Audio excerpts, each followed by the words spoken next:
El tiempo dirá si el despegue de la inteligencia artificial puede ser considerado la última revolución tecnológica.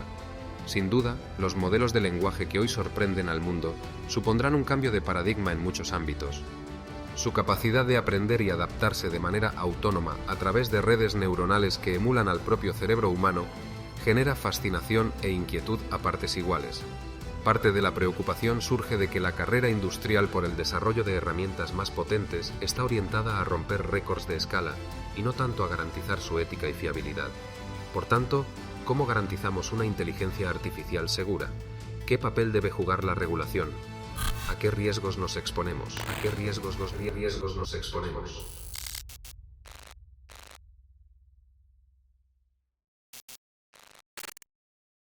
Los riesgos están en todas partes.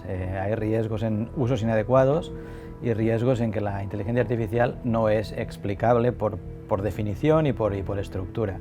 Evidentemente, toda tecnología es arriesgada. O sea, un lápiz puede servir para escribir un poema o para clavárselo en el ojo al de al lado, ¿no? Yo intentaría relativizar el tema. Y a mí lo que realmente me preocupa de la inteligencia artificial no es tanto los riesgos inherentes a la misma, no es que la inteligencia artificial se vuelva perversa y en cierto modo nos amenace. Lo que realmente me preocupa es que personas perversas estén liderando el desarrollo de la inteligencia artificial. Yo hablaría de tipologías de inteligencia artificial, de tipologías de sistemas de inteligencia artificial que podíamos segmentar en respuesta inmediata, aquellos que requieren respuesta inmediata o aquellos que la respuesta puede ser más lenta, ahora pondré ejemplos, y aquellos en los cuales los resultados pueden ser críticos o no. Por ejemplo, un sistema de respuesta no inmediata y no crítica, pues inteligencia artificial aplicada a un fast food que te recomienda un nuevo tipo de hamburguesa. Bueno, aquí yo diría la regulación puede ser mucho más laxa. El otro extremo que tenemos, sistemas de respuesta rápida, donde los resultados pueden ser muy críticos, por ejemplo un automóvil autoconducido o un arma que tome decisiones autónomas. Entonces, claro, ahí sí que la respuesta va a ser autónoma, decidida por la inteligencia artificial porque no hay tiempo de reacción y por tanto yo me enfocaría en este tipo de sistemas, porque quien los programe, quien los estructure, quien los diseñe, sí que debe incorporar algún tipo de normativa ética y debe haber una estructura jurídica que lo soporte. Y eso va a ser extremadamente complicado. ¿En medio qué hay? Pues hay todas aquellas decisiones cognitivas que probablemente afecten al management. Por ejemplo, una decisión financiera.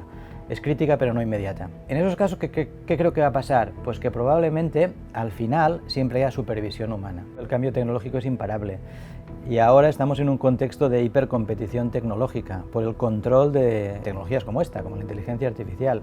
Una hipercompetición que está estimulada por la competición entre las grandes plataformas y por la competición entre los grandes países. Es decir, no lo vamos a parar y va a evolucionar mucho más rápido probablemente de lo que nos pensemos.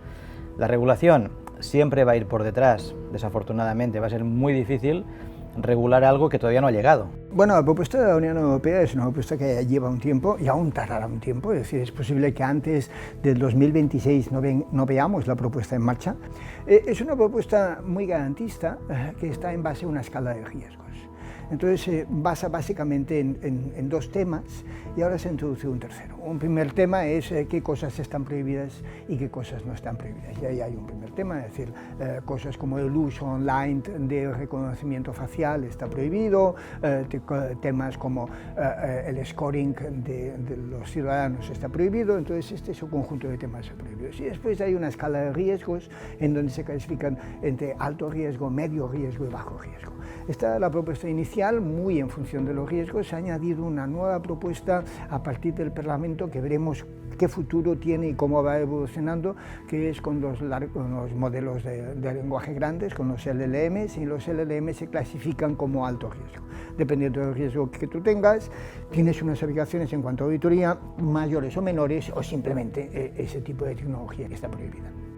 Europa no es un sitio donde nos falte regulación y sin duda ahondar en la regulación es importante, ¿no? En cambio, sí tenemos un problema importante en algunos aspectos. Europa tiene un problema enorme de competitividad, Europa tiene un problema enorme de innovación. Nosotros decimos, a ver, ¿qué empresas digitales europeas están compitiendo con Google, Meta y OpenAI? Chinas hay alguna, pero europeas no hay ninguna. Entonces, ¿qué es lo que realmente me preocupa?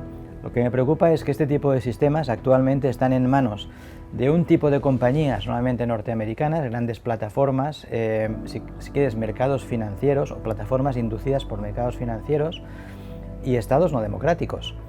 Entonces, ahí la verdadera preocupación para mí es dónde está Europa. ¿Por qué Europa, en el momento en que se lanza ChatGPT, no solo se preocupa de regular, que está bien, pero como digo, es difícil, sino por qué no lidera? ¿Por qué no lidera el desarrollo? ¿Por qué Europa no pone un gran paquete de medidas económicas para liderar desde instituciones democráticas el desarrollo de la inteligencia artificial y luego, si es el caso, regularla?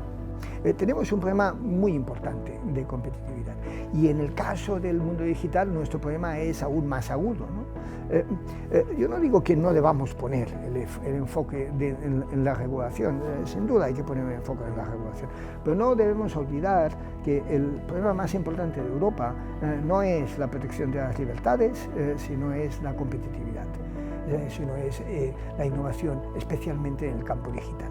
Y ahí no estamos poniendo el foco ni la misma intensidad que estamos poniendo en la regulación. Es decir, quizás nos haría falta un pequeño cambio de mentalidad. Regular es importante, pero innovar es tan importante como regular.